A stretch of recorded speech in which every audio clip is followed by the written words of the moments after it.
Hi everyone, welcome back in GS hub, जहाँ पर आप सभी का भरपूर स्वागत है।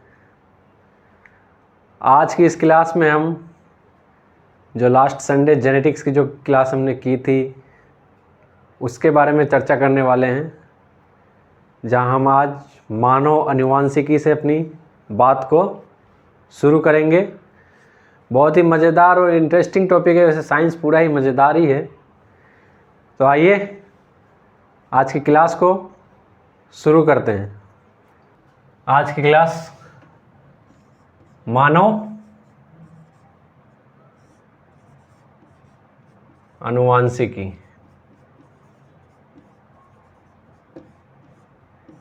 Human genetics.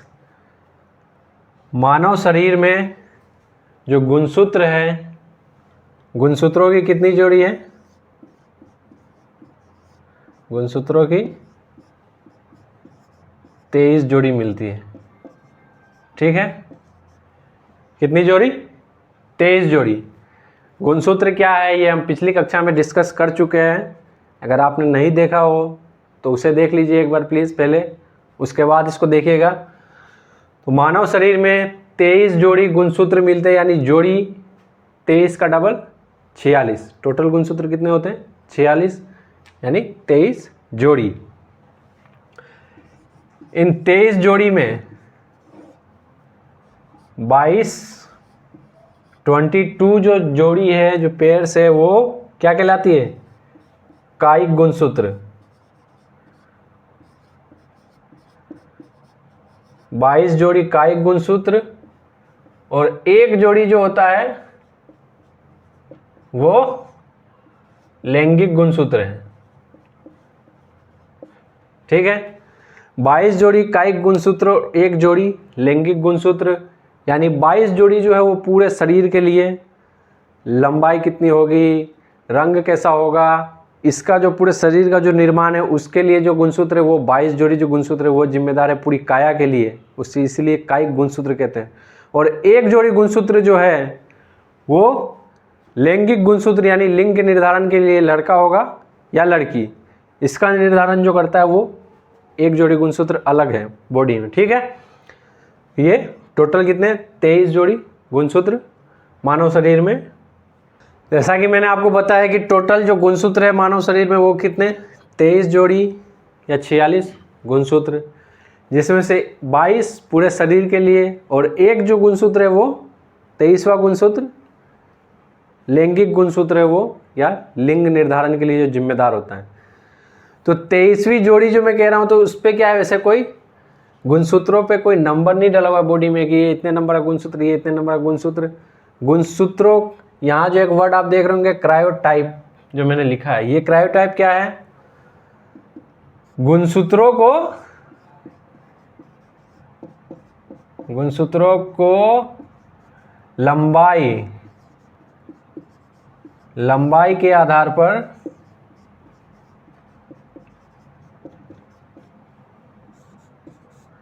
क्रमबद्ध करना। ठीक है, लंबाई के आधार पर क्या करना? क्रमबद्ध करना, सीरीज में जमाना, वो क्या कहलाता है?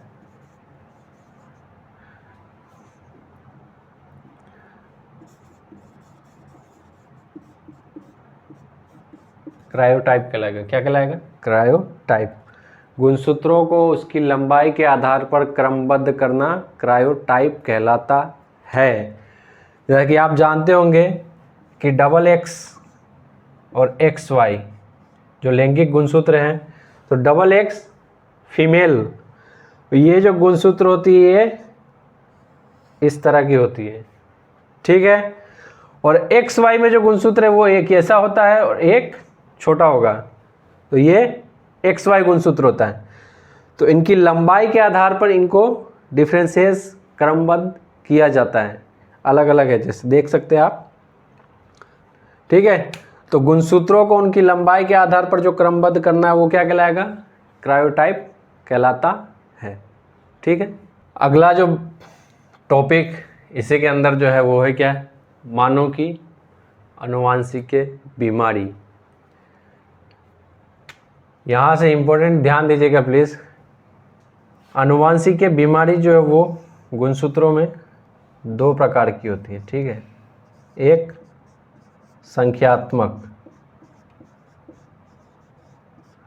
संख्यात्मक और दूसरा संरचनात्मक। संख्यात्मक और संरचनात्मक। संख्यात्मक का मतलब जैसे मैंने बताया 23 जोड़ी यानी 46 गुणसूत्र बॉडी में। इसकी संख्या या तो बॉडी में बढ़ जाए या घट जाए, उसके कारण जो बीमारी होगी वो संख्यात्मक और संरचनात्मक। क्रायोटाइप मैंने आपको बताया कि इनकी लंबाई, इसके आकार में अगर परिवर्तन आ जाए, गुणसूत्रों के आकार में परिवर्तन आ जाए तो वो क्या कहलाएगा? संरचनात्मक। संख्यात्मक परिवर्तन जो इसी के कारण जो है हमारी सोसाइटी में, आप जो थर्ड जेंडर या व्यक्ति क्या हो जाता है, थर्ड जेंडर या नपुंसक होता है, किसके कारण? संख्यात्मक परिवर्तन के कारण, ठीक है। और संरचनात्मक परिवर्तन के कारण सामान्य व्यक्ति में जो लक्षण है वो लक्षण उनमें नहीं होते हैं, यानी लक्षणात्मक बीमारी उनके शरीर में पाई जाती है, लक्षणों का अभाव हो जाता है कुछ किसी लक्षणों का। कलर ब्लाइंड आपने सुना होगा, वो इसी के कारण होता है। संरचनात्मक जो बीमारी है वो जो होगी वो पीढ़ी दर पीढ़ी चलती रहती है, ठीक है, एक पीढ़ी से अगली पीढ़ी में जाती है संरचनात्मक जो रोग होंगे। इसके अंदर भी संख्यात्मक जो है ये भी दो टाइप के होंगे, कायिक गुणसूत्र और लैंगिक गुणसूत्र। तो कायिक गुणसूत्रों की जो संख्या है 22 जोड़ी, उसमें कोई संख्या में कमी हो जाए या बढ़ जाए तो उसके कारण जो बीमारी होगी वो अलग। और लैंगिक गुणसूत्र, इस लैंगिक गुणसूत्र में या तो हो सकता है X गुणसूत्र बढ़ जाए या Y गुणसूत्र बढ़ जाए, ये भी दो टाइप की हो जाएगी फिर लैंगिक के अंदर। संरचनात्मक में भी कायिक गुणसूत्रों की संरचना में परिवर्तन हो जाए या लैंगिक गुणसूत्र की संरचना में परिवर्तन हो जाए। लैंगिक भी फिर दो टाइप की, या तो X में परिवर्तन हो जाए या Y में परिवर्तन हो जाए, ठीक है। तो मानव में जो आनुवांशिक की बीमारी है वो दो तरह की, संख्यात्मक, संरचनात्मक।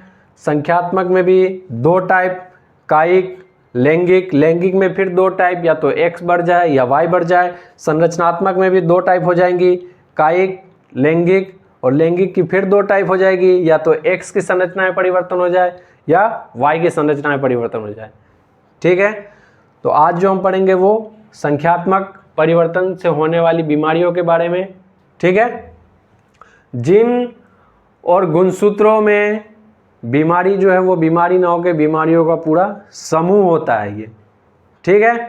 तो आज जो हमारा टॉपिक रहेगा वो संख्यात्मक परिवर्तन के कारण होने वाली बीमारियों पर फोकस होगा, ठीक। संख्यात्मक परिवर्तन से संबंधित बीमारियां, इसमें भी जो पहला है वो हम पढ़ेंगे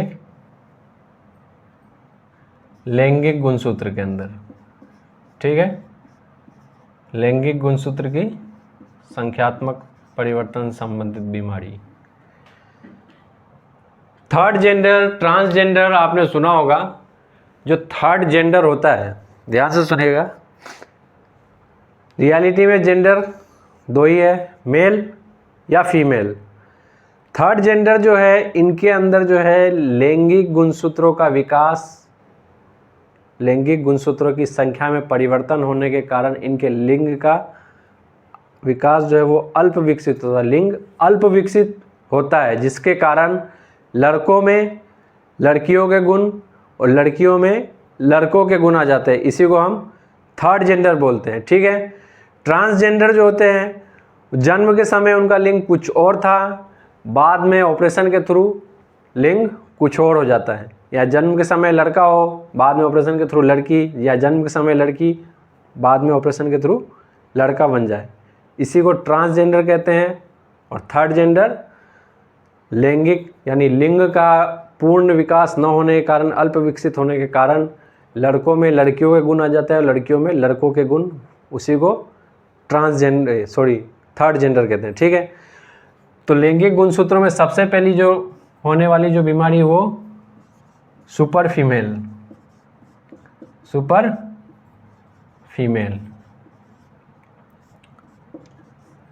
इनमें जो गुणसूत्र होंगे वो 44 गुणसूत्र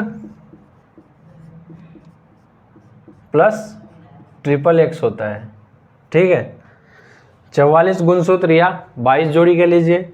44 गुणसूत्र कायिक गुणसूत्र और लैंगिक गुणसूत्र XXX हो जाता है, जबकि XX लड़की फीमेल के लिए होता है। इनमें XXX मिलता है। तो इनमें जो होगा, इसके कारण इनके शरीर में क्या होता है, लिंग का विकास नहीं होता है, लिंग का विकास नहीं होगा, स्तन ग्रंथि का विकास नहीं होता है,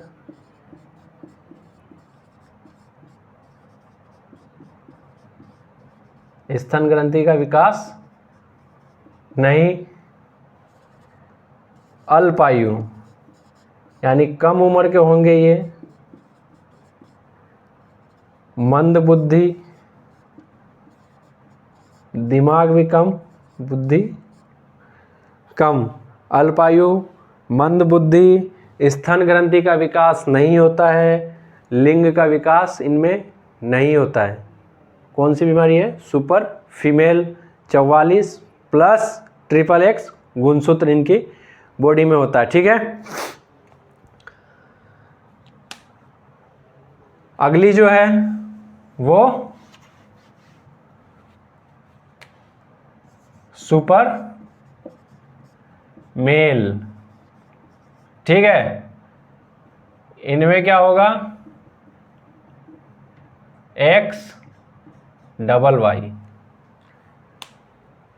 इनमें भी XYY, जिसके कारण लिंग का विकास नहीं होगा, शरीर दाढ़ी मूछ नहीं आती है, अल्पायु होंगे, मंद बुद्धि के, दाढ़ी मूछ नहीं, अल्पायु, मंद बुद्धि और अपराधी प्रवृत्ति के होते हैं, ठीक है, अपराधी प्रवृत्ति के। ओके, इसको उतारिए, फिर आगे बढ़ते हैं। अगला जो है वो क्लाइनफेल्टर सिंड्रोम। इनके अंदर जो होगा 44 गुणसूत्र प्लस XXY, ठीक है, XXY। ये जो होंगे वो इनका जो लैंगिक अंग वो पुरुष, और इनके शरीर में स्तन ग्रंथि का विकास होता है, ठीक है। इनको फीमेल बोलते हैं, क्या बोलते हैं, फीमेल, ठीक है। अगला जो है वो टर्नर सिंड्रोम।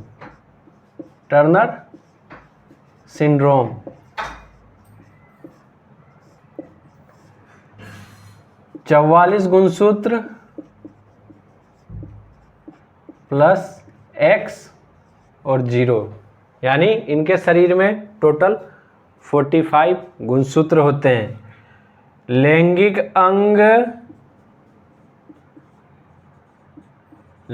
अंग महिला वाली, आवाज जो होगी इनकी, आवाज पुरुषों जैसी होती है, ठीक है, आवाज पुरुषों जैसी, और स्तन ग्रंथि का विकास नहीं होता है इनके अंदर, ठीक है, विकास नहीं होगा, ठीक है। ये जो होते हैं, ये लैंगिक गुणसूत्र के कारण जो बीमारियां जो होती है, ये सब के सब क्या होंगे, नपुंसक होते हैं, ठीक है, क्या होंगे, नपुंसक होते हैं। ओके, आगे इसमें देखेंगे अब कायिक गुणसूत्र से होने वाली बीमारियां। अब हम बात करने जा रहे हैं कायिक गुणसूत्र में संख्यात्मक परिवर्तन से होने वाली बीमारियों के बारे में, जिसमें पहला है डाउन सिंड्रोम। डाउन सिंड्रोम के अंतर्गत 21वां जो गुणसूत्र है वो ट्राइसोमी हो जाता है। ये ट्राई क्या है इधर ध्यान से देखिएगा, 1 मिनट बता देता हूं मैं।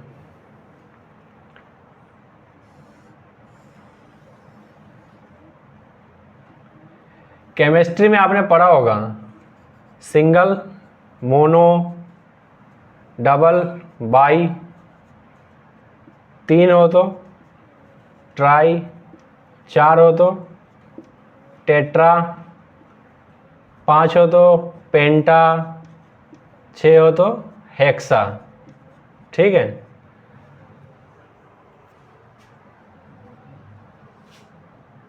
ये मतलब ये मोनो, बाई, ट्राई, ट्राई के अंदर क्या होगा, ये 3 गुणसूत्र जैसे मान लीजिए हो जाते हैं। टेट्रा 4, पेंटा 5, हेक्सा 6 जैसे हेक्सोन।